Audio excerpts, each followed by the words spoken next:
Olá pessoal, tudo bem? Sejam muito bem-vindos a mais um vídeo aqui do canal do Professor Bill, segundo vídeo da nossa série de concreto protendido. O primeiro vídeo está sendo um sucesso, se você não assistiu ainda, é só assistir o vídeo 1 de protensão. E nesse vídeo 2, de maneira clara, didática e simples, que é sempre o meu objetivo, nós vamos falar um pouquinho sobre algumas diferenças entre o concreto protendido e o concreto armado, e também os tipos de proteção. Por exemplo, em termos de execução, né? A pré-tração e a pós-tração com e sem aderência, e falar um pouquinho, mesmo que rapidamente, da proteção completa e proteção parcial. Então esse vídeo está muito bacana para você continuar os seus estudos aí sobre o concreto protendido, tá bom? Deixem nos comentários o que vocês acharam, né? O vídeo ficou muito legal. Um grande abraço e bons estudos! Muito bem, pessoal, sejam muito bem-vindos a mais um vídeo aqui da nossa sequência de concreto protendido aqui do canal do Professor Bill. Muito obrigado, né, por estarem aqui e sempre comentando e pedindo novos vídeos, né? Então esse é o nosso segundo estudo dirigido. Demos início, né, ao vídeo 1, lá no vídeo 1, nessa jornada que a gente está propondo aqui. E o objetivo realmente é trazer um pouco da minha experiência em concreto protendido, né? Com uma didática simples, fácil de acompanhar, de forma a ajudar, né, todos vocês que estão procurando conhecer um pouco mais, né, e dominar o concreto protendido, tá bom? Que não é nenhum bicho de 7 cabeças, tá, pessoal? O que vocês devem ter sempre em mente, vocês vão notar isso nos vídeos, né, que vão ser produzidos aqui por mim, e nos outros cursos também que vocês fizerem, que o concreto protendido, ele usa muito resistência dos materiais, né? Tudo é fundamentado no cálculo de tensões, né? No cálculo de deformações, né? De abertura de fissuras. Então, concreto armado também, estrutura metálica, todos usam os conceitos da resistência dos materiais. Mas o concreto protendido, ele mergulha ainda um pouco mais profundo, na minha opinião, na REMA, né? Então, a disciplina de resistência dos materiais acaba estando muito presente, né, aqui no estudo do concreto protendido. Bom, como sempre, vamos usar aqui a apostila do professor Paulo Bastos, né? Vocês todos sabem que é o material que eu mais gosto, e ele tem, além dos materiais excelentes em concreto armado, tem também essa apostila aqui de concreto protendido. E hoje eu quero começar falando aqui com vocês sobre um comparativo, né, bacana que ele faz aqui entre o concreto protendido e o concreto armado, né? Então, assim, quando a gente vai começar um estudo, né, de um novo material, de uma nova solução, a gente tem que comparar, ou até inevitável, a gente comparar com o que a gente já conhece. Fica até mais fácil. Nas minhas aulas eu sempre tento fazer isso, né? Comparar com o que o meu aluno já conhece, porque fica fácil dele entender a evolução e para onde é que a coisa vai.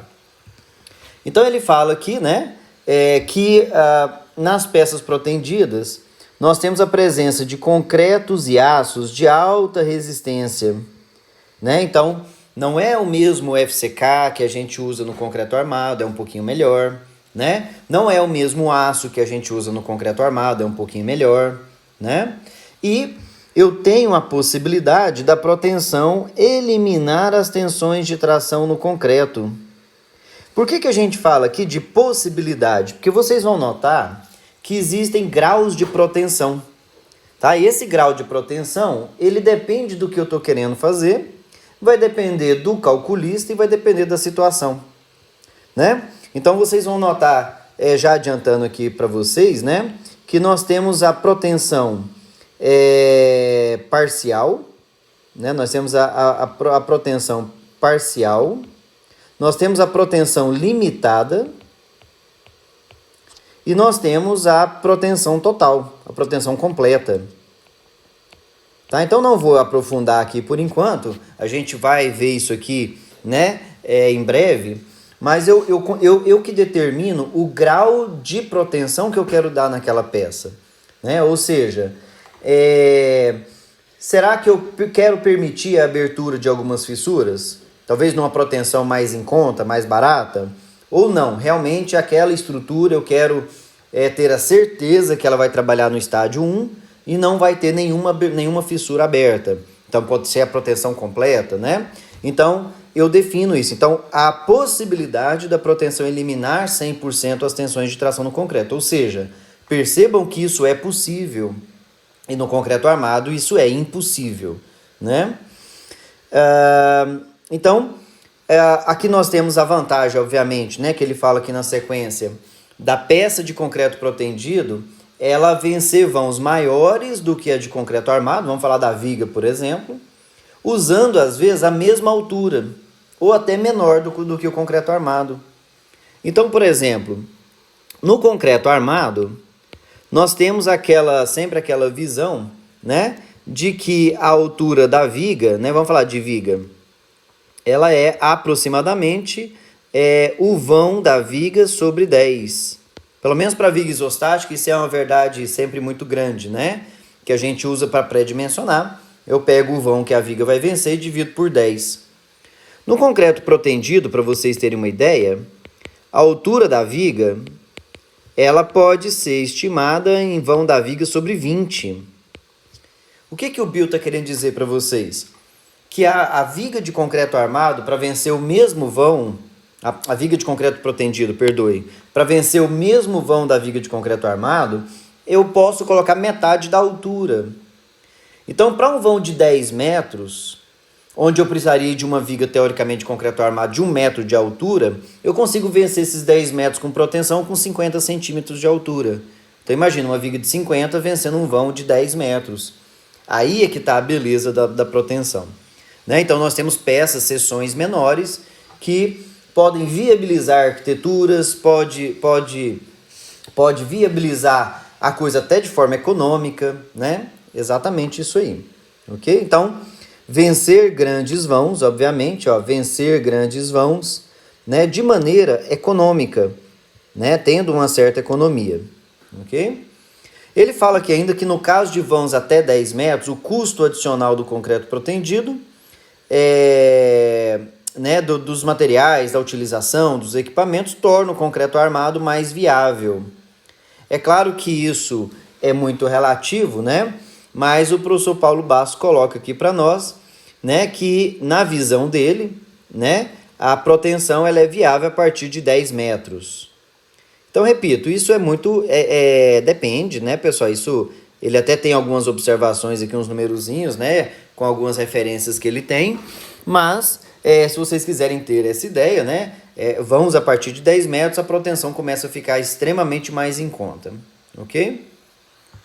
Bom, então o concreto protendido, ele vai tratar de resistências mais elevadas, eu vou ter a aplicação de um concreto com maior resistência, né, com maior FCK, a melhor controle de qualidade, né, então é um concreto, pessoal, que não pode ter aquela falha de controle tecnológico lá na obra, né, a coisa não pode ser tão solta e tão, às vezes, mal feita como é nos nossos canteiros, né, então... Realmente, como eu vou aplicar uma tensão de compressão extremamente elevada na minha viga, acaba que o meu concreto, eu tenho que ter a certeza que aquele FCK vai acontecer, e não é qualquer FCK, é um traço mais elaborado, porque eu preciso de resistências e compacidade, né, todas as propriedades do concreto bem elevadas, bem feitas, né? Então, por isso que o concreto protendido, por essa e por outras, né? Que o concreto protendido casa muito bem com estrutura pré-moldada, né? Porque o concreto pré-moldado é feito lá na indústria, né? Então eu tenho um controle rigoroso desse concreto, a peça já chega pronta no canteiro de obras, né?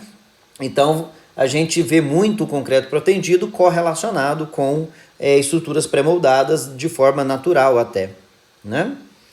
Bom, aqui tem então os comparativos, que é o objetivo desse início aqui desse vídeo, né? Então ele coloca aqui cinco comparativos basicamente, né? Então vamos dar uma olhadinha aqui neles, ó. O concreto protendido utiliza concretos e aços de resistência muito elevadas, tá? Então os aços, né? Eles vão receber o nome de CP, né, pessoal? Então, por exemplo, Aqui são tensões de ruptura, né? Se eu pegar esse 1900 aqui como exemplo, a gente tem aí um dos aços mais famosos, principalmente para cordoalhas engraxadas, usados aí no dia a dia, né? Por exemplo, a gente vai ter o CP 190RB, né? Que seria um aço para concreto protendido. Então, repare que não é CA mais, é CP agora. O CA50, o CA vocês sabem que é concreto armado, e o CP, concreto protendido. 190, né, que equivale a esses 1.900 MPa, né, de resistência. E esse RB é um aço de relaxação baixa, que vai implicar aí, né, no cálculo das perdas de proteção, que a gente ainda vai dar uma olhada. Concretos que a gente não vê no dia a dia do concreto armado, né? Então a gente vê concreto de 40 MPa muito comum, mas aqui o professor fala que até 100 MPa é usado, né? 60 e 75 MPa para peças pré-moldadas é muito utilizado. No dia a dia, para residências, não chega a isso tudo, né, pessoal, obviamente. Mas a gente vê aí concretos de 40 a 50 MPa aparecendo de forma muito comum, né? Então, a partir de 35 MPa. Então, dificilmente vocês vão ver uma peça em concreto protendido com menos de 30 MPa, até porque é uma exigência da NBR 6118 que seja pelo menos 30 MPa para a classe de agressividade 2, que é para ambientes urbanizados. Em concreto protendido, geralmente toda a seção transversal permanece submetida a tensões de compressão, que é benéfico para o concreto, né? Então, você submeter aquela peça, né, basicamente a seção completa a tensões de compressão, né, isso é muito interessante, né, por conta da abertura de fissuras, da durabilidade, né, e a gente tem peças de concreto protendido mais leves, né, com seção menor, mais leve, esteticamente mais bonitas, ou seja, agradando a proposta da arquitetura, casando melhor com algumas propostas arquitetônicas de grandes vãos e tudo mais, né? E muito usadas também para ponte, né, pessoal? Né? Por exemplo, a gente sabe que o concreto ele tem um peso próprio muito elevado, peso específico, né, oriundo, e que dá origem a uma carga de peso próprio muito grande. E em pontes isso pode ser crucial, né? Então a proteção em pontes, dependendo ali, eu tenho que diminuir esse peso próprio de forma obrigatória. Olha só, no item 3, olha que interessante. Ele fala que o concreto protendido ele pode ser projetado para permanecer livre de fissuras, que é o que eu havia adiantado para vocês ali mais cedo. Vou até colocar de verde aqui, ó. Então, é o que a gente chama de proteção completa. Tá vendo? Então, eu posso projetar, isso é uma decisão do projetista. E ao longo de toda a vida útil, adequado, portanto, para estruturas inseridas em ambientes agressivos, né? Reservatórios, né, que vai armazenar líquidos, usinas nucleares, ou seja, onde eu não posso ter fissura nenhuma. A fissura ali pode representar a falha da minha estrutura. Ela não cumpriu a sua, né, um reservatório de água, por exemplo, protendido, ele não pode fissurar, concordam? Eu posso fazer a proteção parcial, olha só, na quarta observação, ele traz a proteção parcial. Então, o concreto protendido, mesmo com a proteção parcial, apresenta flechas significativamente menores. Então, assim, eu não preciso aplicar uma proteção completa para ter flechas dentro do estado limite de serviço da norma, né? Sendo muito adequado para estruturas com grandes vãos, como pontes e viadutos. E o concreto protendido tem ele se vira melhor contra esforço cortante, né? Devido à pré-compressão no concreto, ou seja, antes de eu aplicar o carregamento externo, ela já está pré-comprimida a seção. E a inclinação dos cabos de proteção, né, ali perto dos apoios, realmente vão ajudar a costurar essas tensões principais que surgem ali nos apoios, né, que dão origem ao esforço cortante. Né? Então, isso reduz as tensões de tração na diagonal, né, e aí eu tenho um menor estribo, né, menor quantidade de estribos. Bom, nessa segunda parte agora, eu queria mostrar para vocês um pouquinho sobre os métodos de aplicação da proteção, né? Então, o que, que a gente tem aqui, pessoal? Dependendo da utilização daquela estrutura, eu posso aplicar a protensão de várias formas diferentes, ok? Então, eu posso, esse cabo de protensão, né, ou essas cordoalhas também, né, elas podem ser protendidas, esticadas ali, antes da concretagem ou depois da concretagem. Tá? Então, é bom a gente saber disso aí, até porque isso vai impactar em alguns métodos de cálculo, né? Então, como vocês sabem, o que é a protensão? Eu preciso esticar, eu preciso aplicar um alongamento nesse cabo, ok? De protensão, num determinado momento, né? Até uma determinada força projetada, né? Que está no projeto. Eu vou esticar, eu vou aplicar esse alongamento com um atuador, né? Um macaco hidráulico ali. Depois, eu vou ancorar esse cabo, onde eu puxei ali, né? Onde eu estou aplicando esse alongamento. E depois, quando eu soltar e ancorar esse cabo de proteção, a tendência dele natural é voltar para o seu comprimento original. Como ele vai estar preso, então, nessa tendência de voltar, ele aplica na peça uma tensão de compressão, né? Na nossa peça protendida. Ok? Bom, agora, quando esse estiramento, quando eu estico esse cabo, né? Ó, e esse antes é antes de quê? Da concretagem. A gente tem o que a gente chama de pré-tração ou pré-tensão. Tá? É a mesma coisa. Então, o que seria isso, pessoal? Eu vou esticar o meu cabo antes da concretagem. Tá? E depois do endurecimento do concreto, né? Quando eu lanço, quando eu concreto, espero o meu concreto, né? Adquirir resistências e módulos de elasticidade aí coerentes, eu tenho, então, aí eu aplico a protensão, então eu tenho uma operação de pós-tração. Então eu tenho a pré-tração e a pós-tração. E esse pré e pós, eles são relativos a quê? À concretagem. Ok?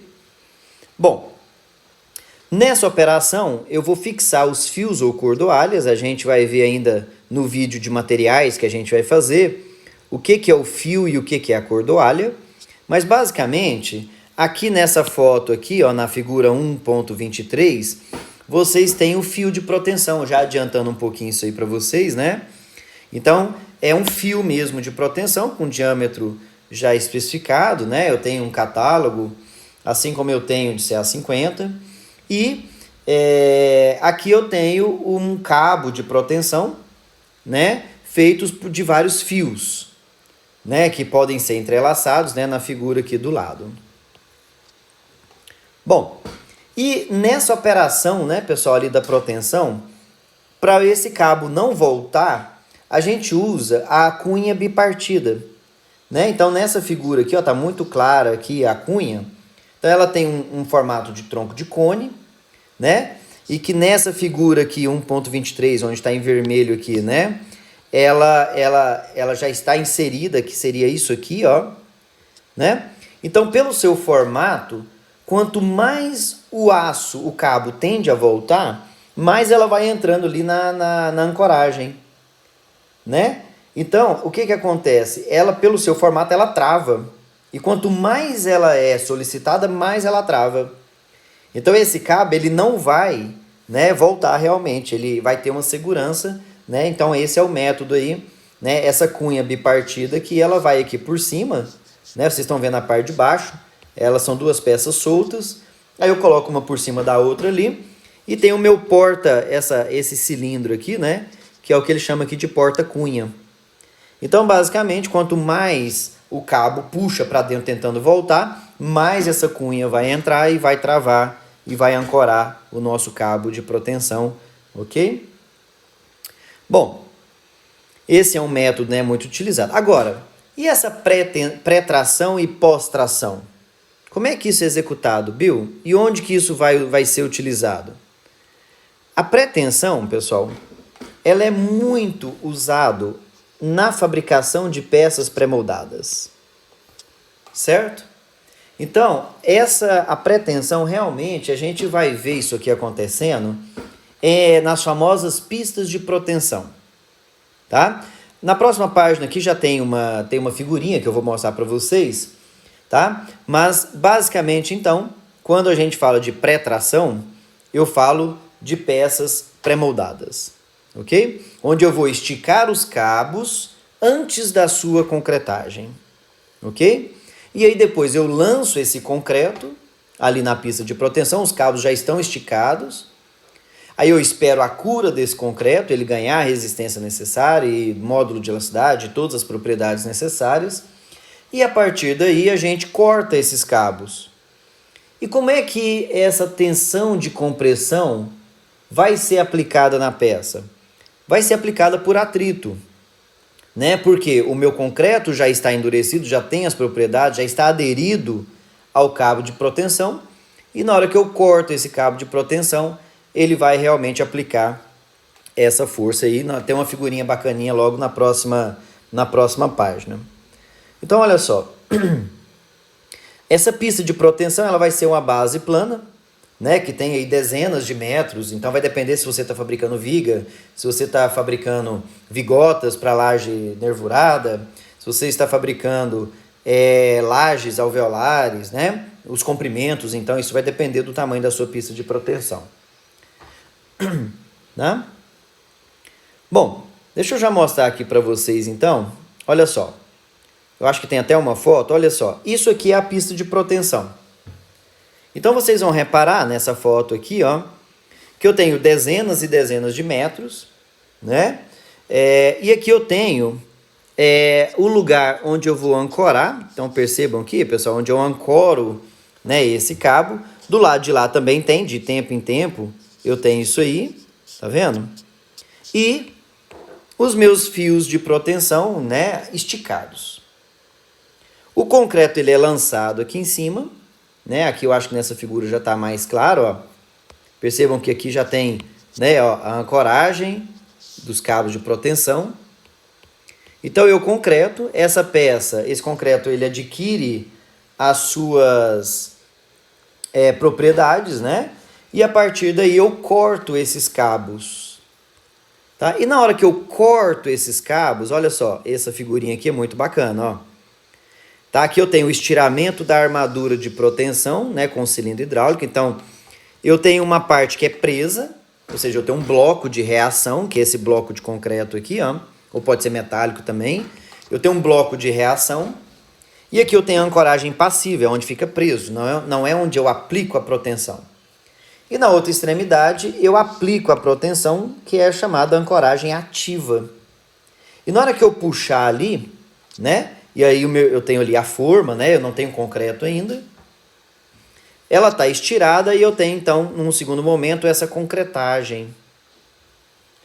Depois, quando eu aplico a proteção e eu corto, percebam, ó, eu desligo, tanto entre elas aqui também, eu desligo uma peça da outra, inclusive das ancoragens passiva e ativa, eu tenho uma pequena contraflecha. É natural a peça, né, seja lá qual for, ela ter uma pequena contraflecha ali para cima, né? Então, nesse caso aqui, eu apliquei uma proteção abaixo do centro de gravidade da peça, então é natural que essa força vezes essa excentricidade vai gerar esse pequeno momento ali para cima, que é o chamado isostático de proteção. Ok? E pronto. E aí, essa peça pode ser uma vigota para laje treliçada, pode ser uma laje alveolar, né? Pode ser uma viga pré-moldada de concreto, né? Então, quando eu colocar o carregamento ali em cima, ela já vai ter o seu comportamento, né? Vai ter esse alívio dessa contraflecha que já está aplicada, e aí acaba, né, eu tendo flechas dentro da normalidade. Olha aqui tem mais umas figurinhas da pista de proteção, né? Para vocês terem uma ideia melhor, para quem nunca viu, né? Então, a ancoragem, aqui é uma ancoragem ativa, é onde realmente eu vou aplicar, eu vou atuar essa força de proteção, ok? Então, esse material do Paulo Bastos tem muitas fotos que dá para a gente realmente, né, ter essa ideia. né? Aqui, eu estou moldando a laje, eu estou concretando ela, né? E repare, tudo dentro da indústria, né? Com umidade controlada, com temperatura controlada, né? Com a cura muito bem feita, né? Então é isso que a gente espera aí, né? Quando a gente trabalha com estruturas de concreto protendido.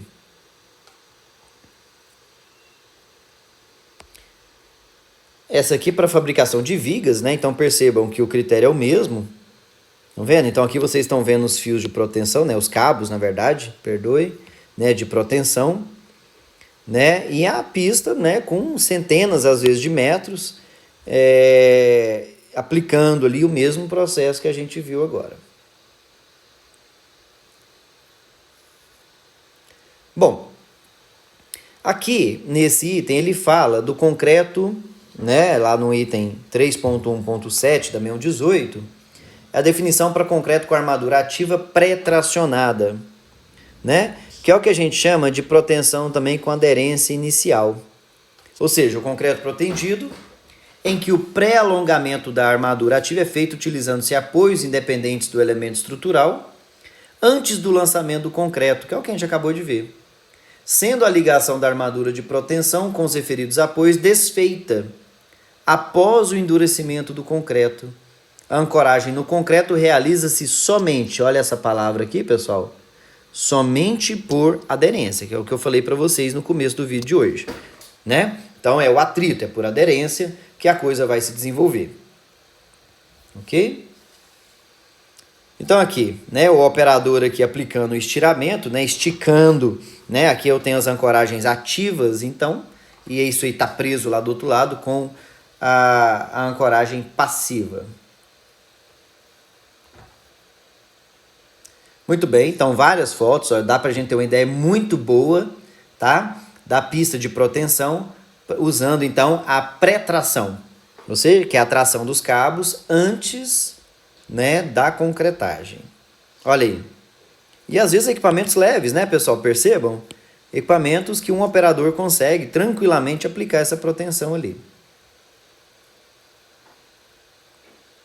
Muito bem. Então aqui eu estou dando uma resumida, vale a pena vocês lerem esse material aqui com calma, tá? Quando forem fazer os seus estudos aí nessa parte do concreto protendido. Eu vou avançar aqui um pouquinho mais. Bom, então aqui ele faz um resuminho, né, no finalzinho, que esse método da pré-tensão, que eu gosto muito de falar pré-tração, que é um outro termo, né, que está coerente do mesmo jeito, né? Então a pré-tração ela é realmente utilizada para estruturas pré-moldadas, e aí ele vai justificando. Por quê, pessoal? É um ambiente industrializado, eu consigo ter um controle tecnológico do meu concreto muito bem feito, né? Eu consigo produzir em série, é uma produção em série, uma produção em massa, né? Então, é uma indústria mesmo, né? Então, isso facilita eu colocar isso depois, exportar isso aí para as obras, né? Eu tenho uma cura térmica, isso aqui é muito importante a gente falar, tá? Então, eu tenho a cura natural, mas também tem a cura térmica. O que é a cura térmica, pessoal? Eu tenho uma cura com vapor aquecido, né? Então, eu coloco uma lona ali por cima e injeto por baixo, entre a lona e a estrutura já concretada, eu insiro esse vapor, né, aquecido. Isso eu acelero o processo de cura num ambiente extremamente controlado e cuidado, né? Então, para vocês terem uma ideia, eu posso transferir, eu posso cortar os cabos 24 horas depois da concretagem, certo? Então, você imagina, num dia de manhã eu concreto, no outro dia de manhã eu já estou cortando e a laje está pronta, né? Então, eu acelero esse processo de cura, né? Realmente com essa ideia de produção industrializada, de produção em massa. E isso é muito bacana, né? A transferência da força de proteção, então, revendo, ela é feita através da aderência entre o concreto e a armadura, de modo que essa armadura trabalham em conjunto, de maneira integrada, né? Que realmente é muito semelhante ao que a gente tem em estruturas de concreto armado. ok? Bom, e lógico que nem tudo é maravilha, então tem alguns cuidados que a gente tem que ter.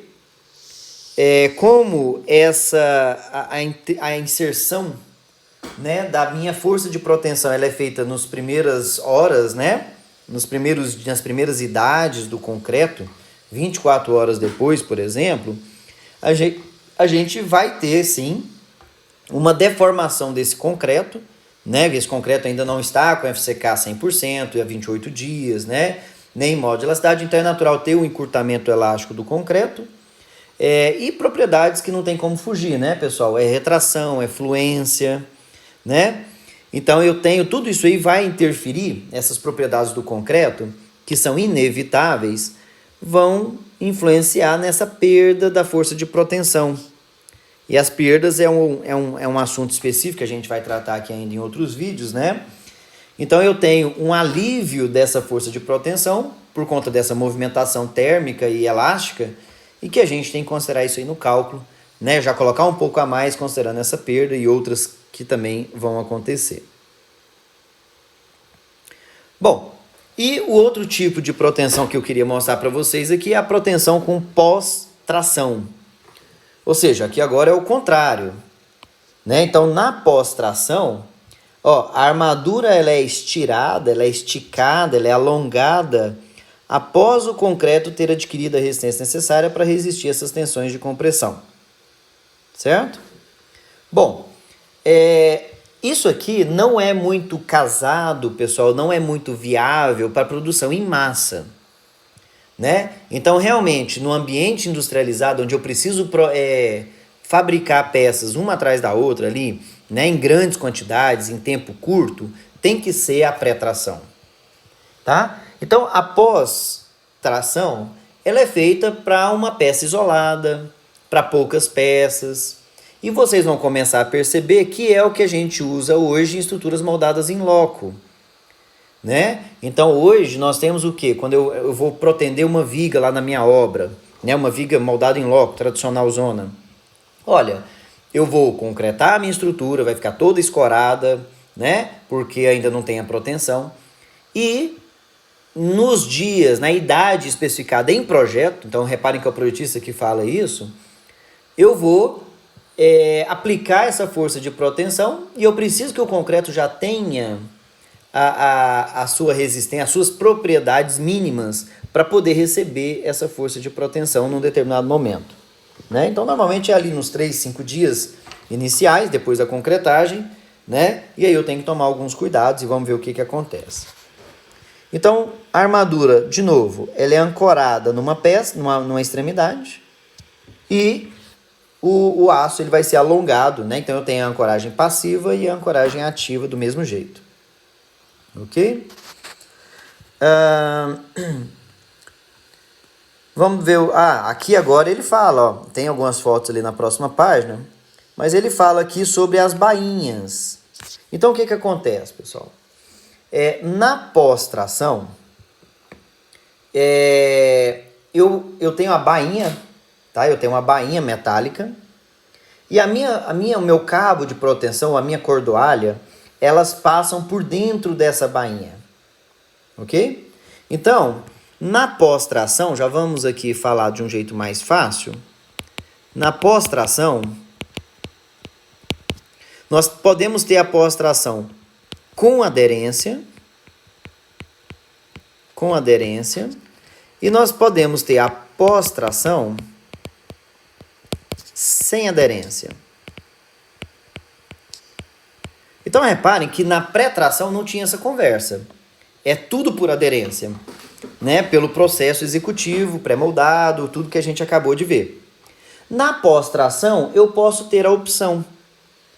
Então, essa primeira, com aderência, ela é muito utilizada para pontes e viadutos, certo? Que não são pré-moldados. Pode até ser pré-moldado, né? Mas, às vezes, moldado em loco mesmo, né? E o que acontece aqui? Eu vou aplicar a minha força de proteção, eu vou fazer o meu alongamento ali, né? Nos meus cabos de proteção.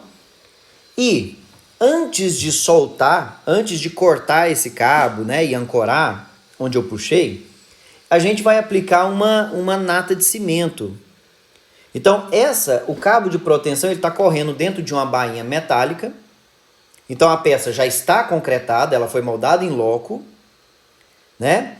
E eu tenho essa bainha metálica, que é um tubo metálico, né, que vai atravessar a viga, e que o meu cabo de proteção consegue deslocar. Ele consegue caminhar ali dentro dessa bainha, depois da peça concretada. Então, eu vou aplicar a minha força de proteção, eu vou injetar essa nata de cimento ali dentro, tá? E aí, lógico, aí eu vou, né? Eu tenho alguns critérios, tem até um tubinho, né? Um expurgo ali pra gente ver, né? Quando preencheu tudo, já vai vazar ali naquele tubinho. Então eu preencho ela toda. Aguardo essa nata de cimento adquirir uma certa resistência e eu corto o meu cabo de proteção e ele vai tender a voltar. Na hora que ele tender a voltar, então, pessoal, eu tenho a aderência do meu cabo de proteção com essa nata de cimento, né? E é a da bainha com o concreto da peça. Então, eu tenho essa aderência. E tudo vai acontecer por conta dessa aderência. Na pós-tração sem aderência, que é o que a gente usa hoje para edificações residenciais, comerciais, né? Que a gente usa aí para edificações do dia a dia, que é a cordoalha engraxada, também é uma bainha metálica, pessoal, só que com uma bainha metálica assim, bem justinha, tá? A minha cordoalha, ela fica dentro dessa bainha, então é mais ou menos o mesmo diâmetro, ela fica bem justinha ali dentro, não fica soltona igual a outra. E ela fica envolvida com graxa. Então ela consegue deslizar dentro dessa bainha, tá? Só que mesmo depois da concretagem, eu consigo puxar ela ali e eu não preciso de aderência, ela não vai funcionar com aderência. Ela vai funcionar só com a força de compressão mesmo, que vai ser aplicada à peça. Tá bom? Então essa é a diferença que está mais ou menos explicada aqui nesse texto e nessas figuras aqui, que explicam às vezes até melhor do que eu. Então olha lá. Nessa primeira figurinha, a gente tem a moldagem e a cura do concreto, né? Então a peça é concretada e eu tenho um duto, né? Uma bainha, onde o meu cabo de proteção vai caminhar ali dentro. Aqui eu tenho o estiramento e a ancoragem da armadura de proteção, né? A ancoragem passiva, onde está preso, e aqui eu venho e aplico a minha força de proteção. E aí, aqui eu tenho o preenchimento da bainha com a calda de cimento, com a nata de cimento que eu falei para vocês. Eu vou encher essa bainha aqui com essa nata de cimento, né? Para promover a aderência entre o cabo de proteção e a bainha. Então, olha só, essa figurinha aqui ficou fantástica. Então, percebam lá a ancoragem passiva, pessoal, dentro da viga de concreto, né? Então, isso é muito interessante, ok? E aqui onde eu estou aplicando, vocês estão vendo essas hélices aqui, né? Essa armadura em forma de hélice. Isso aqui é chamado de fretagem. Tá, pessoal? Armadura de fretagem. Por quê? Reparem que é onde eu vou aplicar a força de proteção. É onde essa força de compressão vai atuar. Né? Então, para evitar que aquele concreto ali tenha problemas, né, com essa compressão excessiva que vai acontecer ali, tem essa armadura de fretagem. Então, olha lá, moldagem da peça com a bainha metálica. Tá vendo? É um tubão. A operação do estiramento. Depois eu venho aqui, injeto sob pressão essa nata de cimento para ela entrar ali dentro. E eu tenho um tubinho, percebam, pessoal, o que eu falei para vocês agora há pouco, um expurgo, que é esse verde aqui, ó.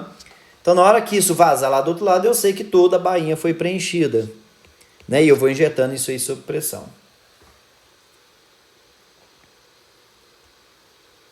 Então, aqui, o que nós acabamos de estudar, eu tenho concreto com armadura ativa pós-tracionada, numa proteção com aderência posterior. Então, continua com aderência igual a primeira, só que a aderência ela é providenciada depois da peça concretada. Então, é um concreto protendido, em que esse pré-alongamento da armadura ativa é realizado após o endurecimento do concreto, ok? Sendo utilizadas como apoios parte do próprio elemento estrutural, criando posteriormente essa aderência com o concreto, tá? Através da injeção das bainhas. Muito bem. Então aqui tem algumas fotos aí a mais, bacanas. Aqui as peças já prontas, né? Então, para aplicar essa proteção posterior, olha aqui a armadura de fretagem, né? Essa armadura em forma de hélice. Aqui ele fala sobre os cabos de proteção, né, pessoal? Que é o conjunto de cordoalha. Ok? Então eu tenho o fio entrelaçado, os fios eles formam uma cordoalha. E essas cordoalhas entrelaçadas formam o cabo de proteção. Só que hoje, no dia a dia, com a pós-tração sem aderência, a gente tem a monocordoalha engraxada, ou seja, uma cordoalha só ali por ponto, né? E que ela já vem dentro da bainha, então eu vou, às vezes, protender uma cordoalha sozinha, né? Muito bem. Então, aqui algumas fotos aí a mais, né? Com os tubinhos, ó, com os expurgos.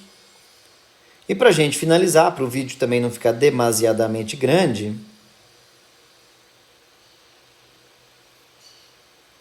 a gente tem finalmente, olha aqui, a monocordoalha engraxada que eu falei para vocês agora. Nós temos então aqui o concreto com armadura ativa pós-tracionada, ou seja, igual essa última, só que sem aderência. Concreto protendido em que o pré-alongamento é realizado após o endurecimento do concreto, sendo utilizados como apoios partes do próprio elemento estrutural, ok? Mas não sendo criada nenhuma aderência com o concreto, ficando a armadura ligada ao concreto apenas em pontos localizados, que é nas ancoragens ativa e passiva. Então, olha só, pessoal, aqui eu tenho uma monocordoalha engraxada, feita com 7 fios, que é a que a gente usa hoje no dia a dia, envolto aí com graxa e protegido com essa bainha metálica azul, ok? Então, a cordoalha engraxada, né, é a famosa monocordoalha engraxada que a gente usa hoje aí, né, principalmente para protender estruturas residenciais. Aí eu tenho aqui a minha placa de ancoragem, né, então isso é catalogado, né? Então aqui eu tenho as minhas plaquinhas de ancoragem e o meu sistema de concretagem, de proteção é isso aí, pessoal. A cunha para não deixar o cabo voltar, né? O pocket form, que é essa proteção ali da cunha, né? Tem um cap ali em cima, né? Ali na parte de dentro. O meu tubo, né? Para deixar os primeiros centímetros ali da cordoalha reta, né? Sem apresentar curvatura perto da ancoragem, porque isso facilita o processo de alongamento no cabo, né? E diminui as perdas também naquela região, né? Devido a atrito e devido a deformações naquela região da cordoalha. Muito bem. Né? Então aqui algumas fotos do processo executivo e aí eu tenho lá o meu funcionário com um equipamento pequeno, né? Um macaco hidráulico onde ele vai aplicar ali. Então perceba, aqui é uma laje e de tantos em tantos centímetros eu tenho uma monocordoalha. Tá vendo? Então ele vai protendendo, né? Nos dias, no tempo especificado pelo projetista e com a força e alongamentos especificados pelo projetista, ok? Bom, aqui então tem uma sugestão de leitura complementar, tanto do professor Paulo Bastos, que é autor dessa apostila, quanto minha também, né, em termos de sugestão aí literária, ok? Bom, então, só para realmente finalizar, essa parte, né, onde eu não tenho essa ancoragem, eu não tenho essa aderência, né, ali com a peça, realmente ela é muito utilizada, né, isso aqui foi o que os norte-americanos aí sugeriram, né, lá atrás, eles saíram com essa alternativa para não ter que fazer aquela aderência, né, com o concreto, né? E hoje, realmente, quando a gente vai projetar estruturas residenciais, comerciais, sem ser estruturas de grande porte, como obras de arte especiais, né? Pontes, viadutos, realmente a monocordoalha engraxada é o que se usa, né? E que provavelmente eu devo dar um foco maior nos próximos vídeos, tá? Para que realmente a gente tenha aí... O meu objetivo é concentrar mais nessa parte, porque eu acho que é mais de interesse de vocês. Eu acho que dificilmente, né, quem está assistindo esse vídeo aqui vai projetar uma ponte ou um viaduto protendido por agora. né? Então, o interesse imediato mesmo, normalmente, é em residências e comércios e estruturas, entre aspas, do dia a dia. Pessoal, então, era isso que eu tinha preparado para mostrar aqui para vocês nesse segundo vídeo aqui da série, tá? Compartilha aí com seus amigos, né? Manda o link desse vídeo aqui no WhatsApp, né? Aí pro pessoal, né? Se inscreva, né? Você que está chegando aqui agora. E, por favor, também coloque para ativar as notificações. Quando eu postar aqui um novo vídeo, vocês têm já uma notificação para poder já acompanhar e não perder nenhum vídeo dessa série maravilhosa. Tá bom? Um abraço do professor Bill e até a próxima.